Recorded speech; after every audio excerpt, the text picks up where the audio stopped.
ఈ నెల 18 నుంచి 22వ తేదీ వరకు భగవద్గీతలోని 10వ అధ్యాయానికి సంబంధించి ప్రవచనాలు వినిపిస్తారు.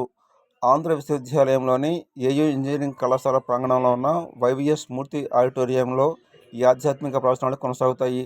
దీనికి సంబంధించి నిర్వాహకులు విజేఎఫ్ క్లబ్లో ఒక మీడియా సమావేశం ఏర్పాటు చేశారు. సిస్టమ్ మనం డాక్టర్ దగ్గరికి వెళ్ళినప్పుడు ఎలా ప్రిస్క్రిప్షన్ ఉంటుందో, ఎలా ఇన్స్ట్రక్షన్స్ ఉంటాయో, అలాగే మన లైఫ్ కి ఇన్స్ట్రక్షన్స్ మాన్యువల్ అది భగవద్గీత. దాన్ని చెప్పే కెపాసిటీ, చెప్పే విధానం బట్టి మనిషి తాలూకు ఎదుగుదల ఉంటుంది.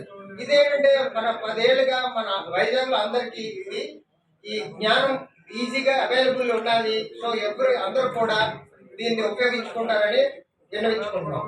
ప్లస్ ఏంటంటే ఈ 18వ తారీఖు నుంచి 22వ తారీఖు వరకు జరిగే ఈ ప్రవచనాల తర్వాత కూడా ఇక్కడ ఈ సిటీలో రకరకాల విధంగా లైక్ ఆన్లైన్ కానీ, ఆఫ్లైన్ కానీ, ఫిజికల్ గా కానీ క్లాసెస్ జరుగుతూ ఉన్నాయి.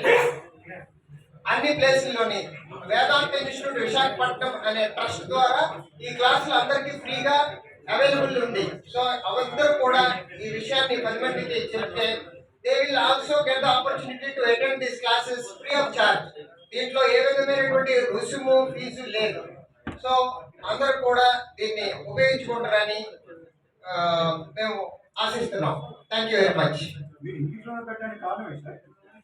ఇదేంటంటే ఈ సబ్జెక్ట్ ఒరిజినల్ గా ఫ్రమ్ బాంబే. అందువల్ల ఏంటంటే ఆ ఆశ్రమంలోని ఆ ట్రైనింగ్ కానీ, ఆ జ్ఞానం మెథడాలజీ కానీ, ఆ గురువు గారు కానీ, ఆ స్కూల్ కానీ అంతా కూడా ఇంగ్లీష్ లో, సంస్కృతం నుంచి ఇంగ్లీష్ లో అనువాదం అయి ఉంది. సో ఆ ఇంగ్లీష్ నుంచి మనం ఇంగ్లీష్ లోనే కంటిన్యూ చేస్తున్నాము. తెలుగులో ప్రపంచవ్యాప్తంగా ఇదేంటంటే మన ఇండియా తాలూకు వేదాంత సారాన్ని ప్రపంచానికి అందరికీ తెలియాలంటే global language is English language. Words వాడి అలా ఉండదు. చాలా సింపుల్ బేసిక్ లాంగ్వేజ్. ఈవెన్ మీరు హై స్కూల్ లెవెల్లో చదువుకున్నాను కూడా ఈ భగవద్గీత మీరు స్వామీజీ బుక్ తీసుకుంటే స్వామీజీ యొక్క స్పెషాలిటీ అదే. ఈవెన్ ఎంత సింపుల్ లాంగ్వేజ్ మన మానవులకి అనువైన విధంగా, అంటే బాడీ, మైండ్, ఇంటలెక్ట్ ఏదైతే ఉందో దాన్ని అనుభవిస్తూ ఆయన ఇవన్నీ ట్రాన్స్లేట్ చేసి పెట్టారు. So simple English, basic English వస్తే మీకు అర్థమైంది. అంటే దానికి అంత స్పెషల్ ఇంగ్లీష్, స్పెషలైజ్డ్ ఇంగ్లీష్ వస్తే అవసరం లేదు సార్. మీరు ఒక్కసారి ఒక లెక్చర్ మీరు రండి, చూడండి, మీరే డిఫరెన్షియేట్ మీకే అర్థమైపోతుంది. వాడు తెలుగులో చెప్పారా, ఇంగ్లీష్లో చెప్పారా అనేది కాకుండా ఎంత సింపుల్గా ఉంది ఆ లాంగ్వేజ్ అన్నది.